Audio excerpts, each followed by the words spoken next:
बिथांमोननो पावार नांगौ बिथांमोननो आगोल समाव जे सरकार दानानै बिथांमोना दादोंमोन लुथिदोंमोन बेबायदि माब्ला लुथिफिननो मोनगोन बेखौ बिथांमोना नाजादों माने प्राय माने हेड कमेन्ट बायदिसिना गाज्रि बुंनाय नोंथांनि सायाव बेफोरबायदि माने खायसे बिदि नुनो मोनसै आरोना बिनि फिननायखौ आं नोंनो होनो सानो जेरै हमना ला नोङो मुम्बाइआवहाय सासे आइजो माने हिनजावसाखौ आङो बासायबोदोंमोन इउटुबनि दारैनो माने बड'लेण्डआव दावराव दावसि नांलाय खमलाय सिखा खंखाय लालायनानै दानलायनाय दुनलायनायनि बाथ्राखौ बिथाङा होनो नागिरो हारिनि माखासे इम्पर्टेन्ट इस्युफोरखौ माने ज'यै खोथा बुङोबा माने साबसिन जायो साक्सेसफुल जायो आं प्रेसिडेन्ट जानायमोनब्ला भारत सरकारनि बा प्राइम मिनिस्टार जानायमोनब्ला आं दा लोगो लोगो मानगोनां जेरनाब्ला एबा रन्जन दैमारि सारखौ आङो बख'नो अर्डार होसिगौ हेलौ लोगोफोर वेलकाम बैक टू माय चैनल नोंथांमोन बयखौबो बे आंनि चैनेलाव गोसो गोथारै बरायफिनबावबाय थ' लोगोफोर नोंथांमोना बे आंनि गुसुं इन्ट्र' भिडिअ'हाय खोनानो मोनखाबाय दिनै आं नोंथांमोननि सेराव भिडिअ' लाबोनायानो जाहैबाय जोंहा बर' हारिनिनो सासे मस्ट सिनियर इउटुबार जों बयजोंबो सिनायजाबोनाय जों बयजोंबो मोनसे समाव अनसायजाबोनाय सासे साहस गोनां एन्ड सासे टेलेन्टेड बर' इउटुबार बिथां प्रकाश नार्जारिजों फन डिसकासन दिनै बिथांजों गोबां बाथ्राखौ लानानै दिनै सावरायलायनाय नोंथांमोना बे भिडिअ'आवहाय माने खोनानो मोनगोन नोंथांमोना बे भिडिअ'खौ जोबजासे खोनासंबानो जाबाय नायलांबानो जाबाय थ' बेनो जाहैबाय मा दिनै जोंनि दानि प्रेजेन्ट सिटुवेसन आरो बेजों लोगोसे बिथांखौ आथिखालाव जिहेथु जों गाज्रि कमेन्ट लिरनाय नुसै गोबाङा गोबां बाथ्रा बुङो बिथांनि सायाव थ' बेफोरबायदि मानो बुङो थामहिनबा जों बुंनांगोन जे बिथांनिया दिनै लासै माने हेटार्सफोर बांबोगासिनो थ' बियो मानि थाखाय जादों जों बिथांजोंनो अन द फन डिसकासन माने जों रायलायगोन आरोना बेखौ नोंथांमोनाबो नायलांबानो जाबाय खोनासंलांबानो जाबाय थ' लोगोफोर दिनै बे भिडिअ'नि गेजेरजों आं नोंथांमोनखौ गिबियावनो खावलायखागोन बा बुंखागोन आरोना दिनै आङो एसे बर' फिसा हिसाबै गासै बर' नुनाय माने आं बयखौबो मोजां मोनो दिनै बिथांनि हेटार्सआनो जा जियानो जा दिनै बे भिडिअ'खौ नायनानै नाथाय बे चेनेलखौ हेट दा खालाम बे चेनेलखौ दा जोगार बे चेनेलखौ गाज्रि दामोन एसे आं सासे इउटुबार हिसाबै रुपम ब्लग हिसाबै दिनै आं रावखौबो गाज्रि बुंनो हाया दिनै आं मोजां मोनो बयखौबो मोजां मोनो सोरबा पार्सनेलिटि जेरै प्रकाश नार्जारियानो जा हाग्रामायानो जा प्रमदानो जा दिपेन बर'आनो जा दिनै गासैखौबो आङो मोजां मोनगोन बा जों इउटुबार हिसाबै जों रावखौबो क्रिटिसाइज खालामनो हाया आं जाबाय सासे फिसा इउटुबार आंनि पार्सनेलिटि मेन्टेलिटिखौ आं बुंगोन गासै बर' हारिनि इन्टेलेक्सुवेलानो जा पलिटिकेल पार्टियानो जा ससियेल अर्गानाइजेसनानो जा गासैबो खौसे जानानै माने बर' हारिनि खामानि मावलाङोबा माने जोबोद मोजां जागौ बेखौ आं सानो आरोना बेनिखायनो आं दिनै नाजालाङो आं सानो आं जेब्लायबो गेजेरनि जानानै खोथा बुंलांगोन गेजेरनि जानानै गेजेराव थानानै आं बयखौबो गोरोबलांहोनो हायो नामा बेफोरबायदिखौ आंनि गोसोआव नाजानाय मोनसे साननाय फैयो आरो बियो साक्सेसफुल जानोबा बेबायदि फिसा चेनेलखौ नोंथांमोन बयबो सापर्ट खालामनांगोन नोंथांमोना सापर्ट खालामाबा आंनि साननाया माब्लाबाबो जाफुङा जियानो जादोंला मानो आं साफ्रोमबो बर'नि फेमास बा मुंदांखा सुबुंफोरजों लासै फन कलानो जा लोगो हमनायानो जा आं बयजोंबो सावरायलायनानै नोंथांमोननो भिडिअ'नि गेजेरजों लाबोनो नाजागोन नोंथांमोना बयबो बे चेनेलखौ साबस्क्राइब खालामलांबानो जाबाय नोंथांमोना BPFआवनो था UPPLआवनो था नाथाय बे चेनेलखौ सापर्ट खालाम माने प्राय माने हेड कमेन्ट बायदिसिना गाज्रि बुंनाय नोंथांनि सायाव बेफोरबायदि माने खायसे बिदि नुनो मोनसै आरोना खिन्थु बेफोरखौ नुनानै जों माने नोंथांखौ जिहेथु बिराद मोजां हार्टलि गोसो गोरबोजों मोजां मोनबोदों नालाय आंबो दिनै आं ना सार खोनासंलाय माने दाबो आं मोजां मोनो नाथाय नोंथांखौ जेब्ला गाज्रि मोनग्रा मानसि ओंखारबायबा माने ससियेल मिडिया एसे नुनो मोनोसै नालाय गोसोखौ आं माने बोरैबा मोनदों आरोना बिनि फिननायखौ आं नोंनो होनो सानो जे जाहैबाय बेवहाय माखासे साफ्रोमबो सुबुंनि माखासे लाइफनि जार्नि थायो नंगौ नङा होमबा लाइफनि जार्नियानो जाहैबाय जे आं दिनैहाय इउटुबनि दारै गोबां सुबुंनि न'खरखौ मदद खालामनो सानदों लाइफनि केसखौ एसेबाबो मदद खालामनो सानदों आरो मदद खालामबोदों जेरै हमना ला नोङो मुम्बाइआवहाय सासे आइजो माने हिनजावसाखौ आङो बासायबोदोंमोन इउटुबनि दारैनो ओमफ्राय आरो बेंगलराव सानै हिनजावसा गथ'फोरखौ बासायदोंमोन तामिलनाडुआवहाय सासे बेखौथ' भिडिअ होआसै बारु आङो ओमफ्राय तामिलनाडुआव सासे बेबायदिनो सोरनिबा न'बो बानायनानै होलायलायनाय जादोंमोन आं आरो लोगोसे एडमिसन सोरनोबा खालामना होदोंमोन दै बानायाव थिं सोरनोबा माबाना हरना रायजोनो हरदोंमोन आरो गोबां बिदिनो कालेक्सन खालामलायनानै माइरं बस्ता गाननाय जोमनाय दख'ना बिदि गामसा बेफोरबायदि हैनाय जालायदोंमोन मेथाइ बायदिसिना रानना हैलाय जादोंमोन दैबाना समाव नङा होमबा दाबो बेबायदि खामानिया दङ सोलिदों नाथाय मोनसे खोथा जाहैबाय कि आङो दायो भिडिअसो होआखै बिनि सायावहाय मानो होनबा आं पार्सनेलि जाय बेसादखौ होदों आङो बेखौ होआखै सिगाङाव आङो जि खामानि मावदोंमोन बे जाबाय रायजोनिफ्राय कालेक्ट खालामनानै मदद होनाय जादोंमोन नङा होमबा आरो बै समावहाय आंनिबो थांदेरदों बे नङाखि थाङाखै आंनिबो थांदेरदों लोगोसे रायजो राजाफोरनि जि मदद होनाय बै माने मदद होनायखौ आं रायजो राजाफोरनि सिगाङावनो देखायफिनदोंमोन जेरै हमना ला सोरबा गोबां गोजान जायगानिफ्राय रां हरदों 1000 सोरबा 500 थाखा रां अनसुंथाइ हरदों बे अनसुंथाइ हरनायनि जि एक्टिभिटि आं बे रांजों आसलथे मा खालाममारखो नङा होमबा स' बे बेसादखौ आं देखायनांगौनि गोनांथिमोन स' बेनि थाखायनो आं बै समाव देखायदोंमोन आरो लोगोसे गोबां रायजो राजाफ्राबो अनसायनाय होदों ओमफ्राय दा बाथ्राया जाहैबाय बेनिफ्राय बांसिन नोङो जुदि माबा मोनसे खामानि आरो मावसिनोब्ला नों माखासे दैदेनगिरिफोरजों नोङो थानानै खामानि मावनो नांगोन आरो ससाइटिनि बेलायावहाय जेरै हमना ला राजखान्थिनि मोनथाय बे खामानि मावनाय आरो लोगोसे समाजारि बिथिङावहाय जुदि नोङो बेसिकेलि जुदि बांसिन होयोब्ला डेभेलपमेन्टखौ जोङो पलिटिक्स केरियारनि बा पलिटिसियान जानानै गभर्नमेन्ट दानानै बेवहाय लामा दालां नोंथ' सासे इउटुबार जानानैथ' नों लामा दालां बानायनो हागोन बेथ' नंखाया नङा होमबा थ' बेबायदिनो माखासे बिथिङावहाय दिनैहाय जोंनि मा होनदों मानगोनां दैदेनगिरि बिथांमोना गोबां खामानि मावगासिनो दं नङा होमबा गोबां खामानि मावगासिनो दं स' बे बिथिङाव आं नुदों माखासे सुबुंफोरनि माबाखौ बुंनायखौ जे मानगोनां प्रमद बर' सारनि हक मानगोनां राजु नार्जारिनि लरेन्स इस्लारि सारमोननि स' बिथांमोना जि एसेबां मोजां खामानि मावगासिनो दं बै खामानि मावनायखौ माखासे पलिटिसियानफ्रा गावसोरनि सिगां सरकार खुंनाय समावहाय जेरै साथा कम्बल मुस्रि राननानै होनानै माखासे बिटिसिनि थाखाय जे फैदोंमोन फान्ड बेवहाय आङो फान्डखौ मोनथाम रोखोमनि माबागोन दे बुंनानै होगोन जेरै हमना ला सेन्ट्रेलनिफ्राय नों स्किम हमनानै बा प्रप'जेल खालामनानै नोङो बिटिआरआवहाय बड'लेण्डआवहाय लाबोनाय बा स्टेटनिफ्राय नोङो प्रप'ज खालामनानै बिनानै नों लाबोनानै खामानि मावनाय साप'ज हमना ला नोङो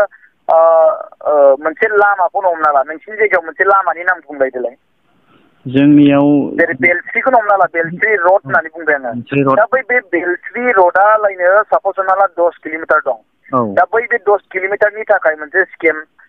बिटिसिनि फान्डनिफ्राय बाहायालासिनो सेन्ट्रेलनो बा स्टेटनो हरबाय दा बेयो मोनसे सेंसन जाबोबाय माने प्रजेक्ट एगेन्स्टआवहाय थ' बैफोरबायदिनो खामानि मावै मावै 17 बोसोर बिथांमोना खुंबोदोंमोन नाथाय बिटिसिनि जि फान्ड फैदोंमोन एक्सट्रायै जे बिटिसिखौ दैदेननो थाखाय बै रांजों आसलथे बिथांमोना मा खालामखो बै मोनसे बाथ्राखौ लानानै माखासे सोंथि सिखारनाय जादोंमोन आंनिफ्राय आरो बिनि सायाव खामानि मावदोंमोन लोगोनो मानगोनां प्रमद बर' सारा सरकार दाबाय दिनै बिथांमोना गोदोनि दिनावहाय गोबां कारापसन खालामबाय बिदिनो साप्लाइनि नामाव बायदिसिना बेफोरबायदि बिटिसिनि फान्ड जों रांखौहाय लामा दालां बेफोरथ' नङा बेफोरखौथ' गोबां खम बानायखादों बिसोरो दा नों जुदि सेन्ट्रेलनिफ्राय फैनाय रांखौ नोङो बेजोंनो खामानिखौ मावखासिगोन जेला नोङो स्टेटनिफ्राय फैनाय जे सेंसन खालामनाय बेजोंनो फैखासिगोन जेला अब्ला नोङो बिटिसिनि फान्डखौ मा खालामबावगोन नङा होमबा बिटिसिनि फान्डखौ मा खालामबावगोन बिथांमोना सानदोंमोन बे समाव आग्लायबाय बेबायदि सानदोंबो जानांगौ जायनि जाहोनाव बिथांमोना साथानि दामखौ साप'ज हमना ला 100-200निखौ 1000 1200 साप'ज बेबायदि हिसाबै खालामनानै गोबां बे समावहाय कारापसन खालामनाय जादोंमोन जायनि जाहोनाव नोंथांमोना दायो नुनो मोनदों रेस्टुरेन्ट धाबा जेनेबा swimming pool hotel complex hostel Guwahati मानि हा नङा होमबा थ' गोबां बिथिङावहाय माखासे सुबुंफ्रा लादों आरो आं बेवहाय बुंगोन मालिक जानांगौ बयबो जोंनि बर' हारिनिफ्राय माने मालिक जायोब्ला जोंहाबो गोजोननाय मोनो नाथाय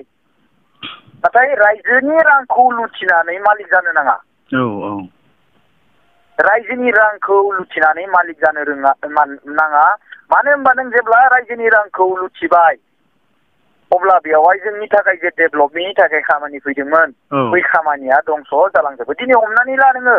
दिनै बिपिएफनि माखासे आइटिसिएल बिथांमोना माखासे जायगायाव फट' खेबै आपल'ड खालामो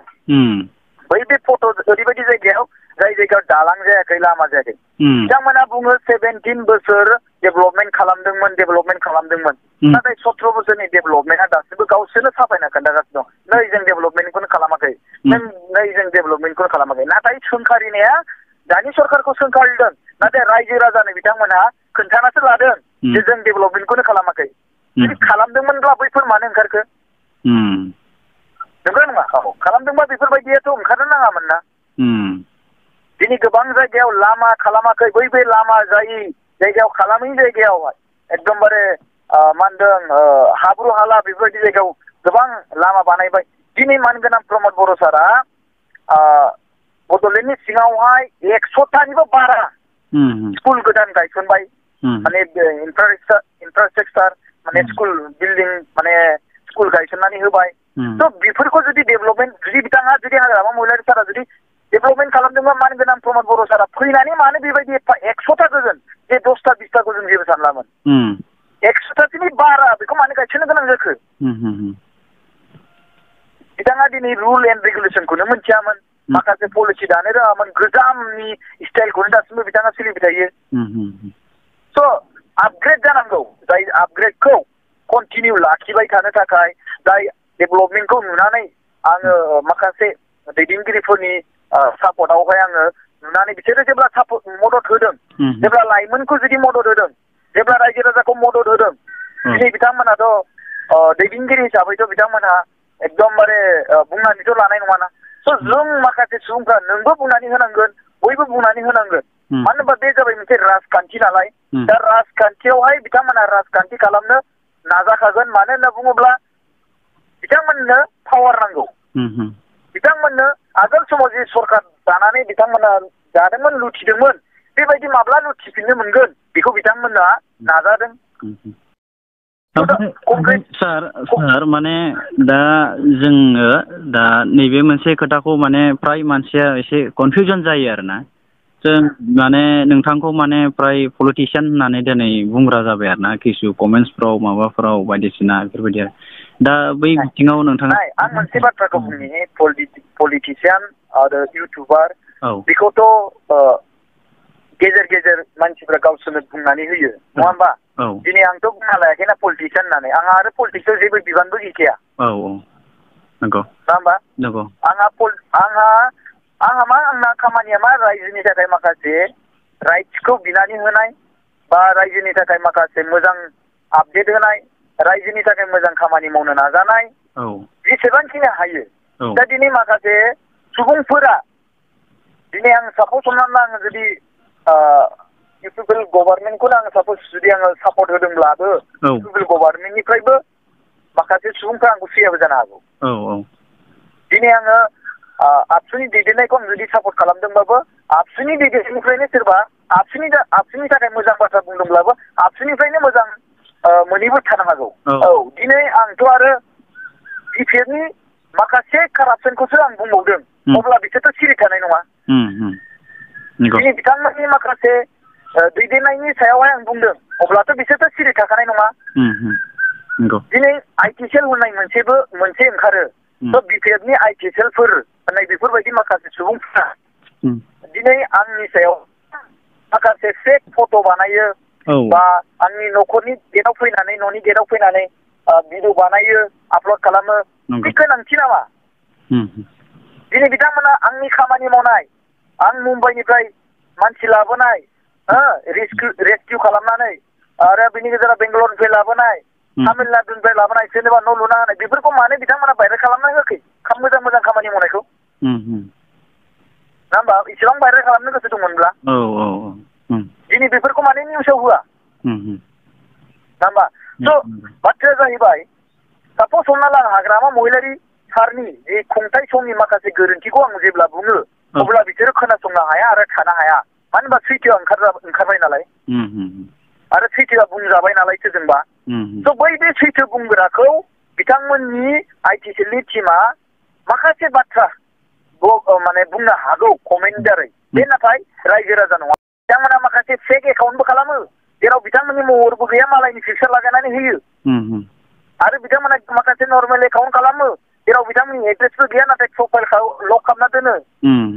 आरो सोरनिबा फट' होफ्लागोन आरो खायसे माखासे दङ ओरैबायदि खासा बिपि पार्टिनि खाथार बिथांमोना गावनि हिन्जावनि नामखौ लानानै गावनि हिन्जावनि एकाउन्टजोंबो पस्ट खालामो जाहाथे जाथियो हिन्जाव मानसि जेनेबा हिन्जावनि जि माखासे हिन्जाव मानसिनि जुदि मानसिनि कमेन्ट फैयोब्ला माखासे मोनसे माने मोनसे मा होनदों फिलिंस माखासे सुबुंफोरनियाव फैयो बै फंबाय थानो गोनांथि गैया मानो होनबा बयबो सिनायखाबाय दाख्लै बावैसो हालां बाजारि इउथ बिपिएफनि सासे सोद्रोमाया हमजाखांबाय मानो हमजाखो ना होमबा स' बेबायदि आरोना दिनै नों बेयाव खुनु बेले बेजे जानो नाङा प्रकाश नार्जारिया दासिमबो रायजोनि थाखाय खामानि मावगोन जियानो हक सोरबा पलिटिशियान बुङो बा सोरबा इउटुबार बुङो सोरबा ससियेल वार्कार बुङो सोर मा बुङो बे बिथांमोननि खोथा नाथाय आंथ' बुंना लायाखैना नंगौ सार आंथ' बुंना लायाखै नंगौना नङा औ नंगौ आंहाथ' जास्ट खामानिल'सो मावनांगौ सार माने सार माने ओरैबायदि आरोना दा जों माने नुनो मोनो जोंनि बे आसामाव बा जोंनि बे बर' हारिनि गेजेराव जोंनि पलिटिशियानफ्रा माने पलिटिक्स बायदि फ्राय जों लांनाय नुनो मोना आरोना माने गोबां समाव जोंना इलेक्सन समफोराव इलेक्सन खाथिफोराव जोंनि गेजेराव माने गोबां माने होसोलायनाय बुलायनाय बायदिसिना बेफोरखौ जों सम सम ससियेल मिडियानि गेजेरजों नुनो मोनो आरोना थ' बियो जोंनि थाखाय माने गाज्रि थासारि होनना बुंनो नांगोन आरोना थ' बैखौ फोजोबस्रांनानै मोनसे मोजां पलिटिक्स लांनायनि जोंनि लिडारफोरनि सायाव नोंथाङा माबा मोनसे मोजां जेनेबा माबायदि बोसोन होगोन जेनेबा आं बे बाथ्राखौ बुंनांगोन पलिटिशियान सुबुङा ओरैबायदिसो जायो जाय मानसिया नलेज आरो एक्सपिरियेन्स थायो समाजनि बागै आरो जाय सुबुङासो इलिजिबोलखा जाय सुबुङा हारिनि थाखाय सेन्टिमेन्टस दङ आरो हारिनि थाखाय खामानि मावग्रा नाथाय गेजेर खन्द'आव माखासे रांखौ नुनानै बैफोरबायदि सुबुंनि गोसोआ सोलायहैयो बेसो दुखुनांथाव बाथ्रा दुखुनांथावा बिसो नाथाय जेब्ला पलिटिशियान जेनेबा पलिटिशियान जानायनि सिगां पावाराव फैनायनि सिगां बिथांनि जि मोनसे भिजन बिथांनि जि मोनसे लिडारशिप क्वालिटि बेखौ जों नुजोबो जों नुसारजोबगोन जों बेखौ नाथाय जेब्ला बिथाङा पावाराव फैगोन जेब्ला बिथाङा रांनि महरखौ नुगोन अब्ला खायसे सुबुङा सोलायो नाथाय दिनै जों नुनो मोनदों मानगोनां प्रमद बर' सारा बेबायदि नङा मानगोनां प्रमद बर' सारा दिनै हारिनि थाखाय जाथिनि थाखाय दिनैसिम नांथाबगासिनो दङ दिनै गले गले मिटिं खालामबाय थायो जे माब्लासिम नों थानाय जायगा आंनि जायगा बेखौ बे जायगासिम मा होनदों एरियाखौ गामिखौ सोसननो हागोन बिथाङा कन्टिनिउवासलि माखासे प्रप'जेल गामि माने खामानिखौ लानानै माखासे मिटिंखौ लानानै बैफोर मिटिंनि गेजेरजों बिथाङा बेफोरबायदि बाथ्राफोरखौ दासिम सावरायबोगासिनो दं जेराव 110% हाग्रामा महिलारिया मा होनदों बड'लेण्ड जायासो होननानै बुङो नाथाय बेवहायनो नों नुनो मोनबाय पलिटिशियानफोरनि फारागथिखौ दा हाग्रामा महिलारि बायदि माने बड'लेण्ड जाया होनलायनाय गावनि सेन्टिमेन्ट गैयै बेबायदि माब्लाबाबो पलिटिशियान जानो नाङा हाग्रामा बायदि जेरै ट्राइबेल बेल एन्ड ब्लक एरिया बर' हारिनिल' नङा जेनेबा बे ट्राइबेल बेल एन्ड ब्लक एरिया गासिबो ट्राइबेल सुबुंफोरनि थाखाय जायखौ ब्रिटिश इन्डिया गभर्नमेन्टनि समावहाय आं मोनथिनो मोननाय मथेब्ला 10 चेप्टाराव दङ बे लिरनायाव 1886नि बेवहाय जे ट्राइबेल एरियायाव हा बायलाय फानलायनि राइट मोनथाय थानाया खालि ट्राइबेल सुबुंफोरनि थाखायसो बेवहाय नाथाय हाग्रामा महिलारि सार बिथाङा बिथांनि सरकार खुंथाय समावहाय जानो हागौ ट्राइबेल नङै सुबुंफोरनो ट्राइबेल एरियायावहाय हानि मोनथायखौ होदों आरो बिनि गेजेराव न' लुनानै होदों जेराव बिथाङा दाख्लै बावैसो जेब्ला गावसिनि दैदेननाय सरकारावनो मोनसे हान्जाया मोनसे मा होनदों केस खालामदोंमोन जे ट्राइबेल बेल एन्ड ब्लक एरियायाव थानाय सुबुंफोरनि सायावहाय बै बेखौ बिथांमोनहा मा होनदों केसखौहाय जेबो एक्सन लायासै नाथाय हाइकर्टआ जेब्ला गोदान नटिस हरदोंमोन दानि नैबे दैदेननाय सरकारनो अब्ला बै समावहाय मानगोनां प्रमद बर' सारा हारिनि सेन्टिमेन्टस थानानै हारिनि रैखाथि बर' हारिनि रैखाथिखौ लानानै ट्राइबेल सुबुंफोरनि रैखाथिखौ लानानै जुजाय माइगाब जायालासिनो बिथाङा बै खामानिखौ मावनो नागिरोब्ला बिथां हाग्रामा महिलारिया बुंबाय जे इलेक्सनखौ खालामलाय गाबोननो आं न' लुना हैगोन होननानै नायदो बिथाङा बावगारजोब्बाय गावनि दैदेननाय सरखारनि समावनो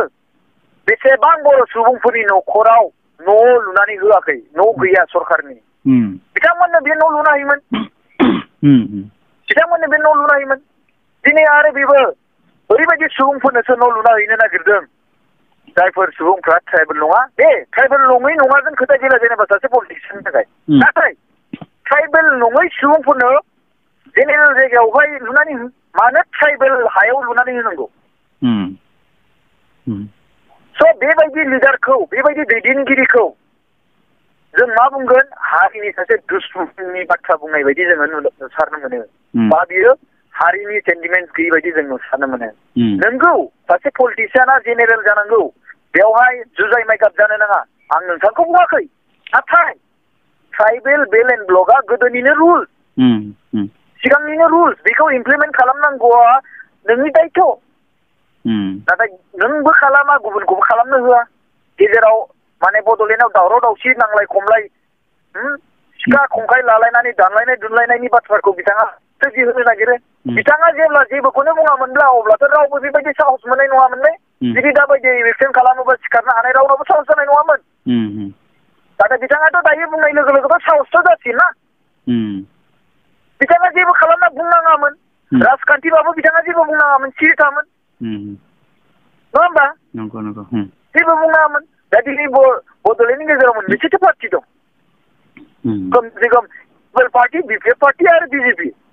गोख्रोंसिनाव नुनो थाङोब्ला अब्ला खेबसेथ' नोङो सिरि साइलेन्ट थानानै कमप्रमाइज जानानै आं आरजिखाबाय बा गोबां बायदिसिना आरजिखाबाय आङो दायो दसे साइलेन्ट जाथ'नोसै आं बड'लेण्डनि हाया क्लियार जाग्रोथोंसै बड'लेण्डनि हाया बाउण्डारिया डिलिमिटेसनफ्रा मोजां क्लियार जाथोंसै गहपुरसिम थांग्रोथोंसै हो दसेथ' नों बेबायदि साननानैथ' नोङो सेक्रिफाइस खालामो नोंनि राजखान्थिनि माखासे बाथ्राखौ आं सापर्ट खालामनि दानि दैदेननाय सरकारखौ बाउण्डारि एक्सचेन्ज जाखांनायनि उनावहाय नांगौबा आं पलिटिक्स गेलेनोसै नङा नङा जुदि हारिनि सेन्टिमेन्ट दंमोनबा बर'नि सासे ट्रु लिडार मोनबा जुदि बिथाङा बेलथि थानाय समावहाय बिथाङा हाथियार बर'नि थाखाय रैखाथि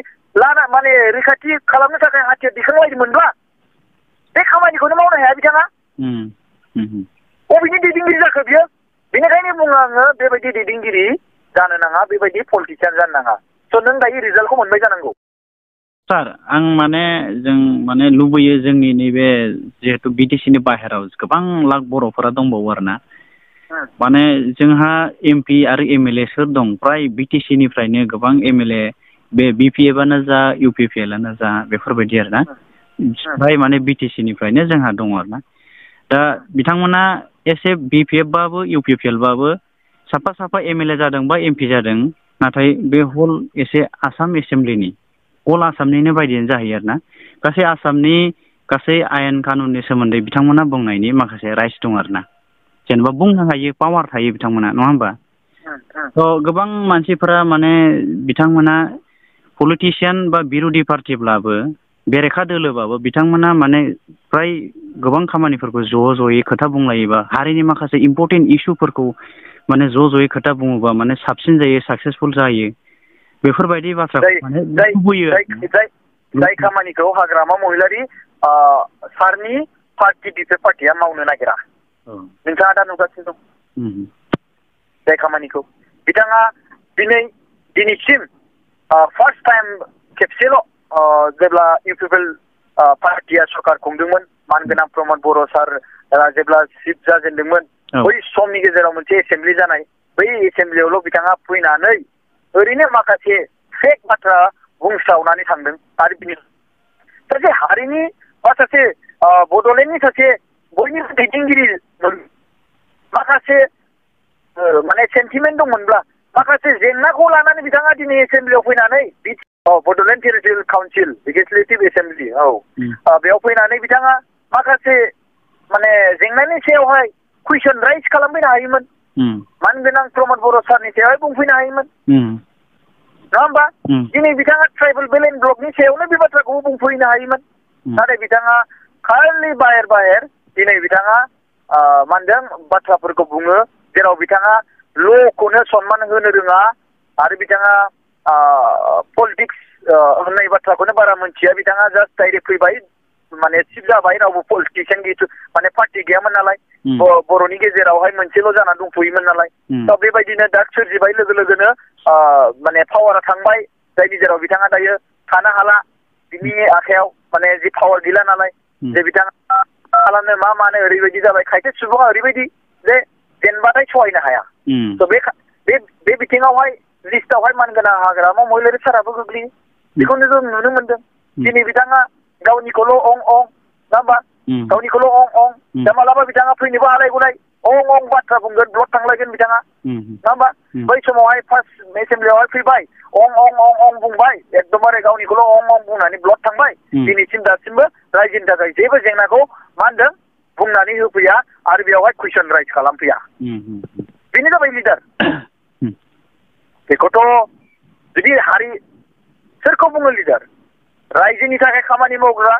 रायजोनि सासे सिबियारि रायजोनि टेनसनखौ लानानै बाथ्रा बुंग्रा रायजोनि जेंनाफोरखौ सुस्रांनो थाखाय नागिरग्रा नाथाय नोङो जुदि एसेम्ब्लियाव फैना कुइसनखौनो जुदि राइज खालामफैयाब्ला नोंनि जेंना जेंसिया बोरै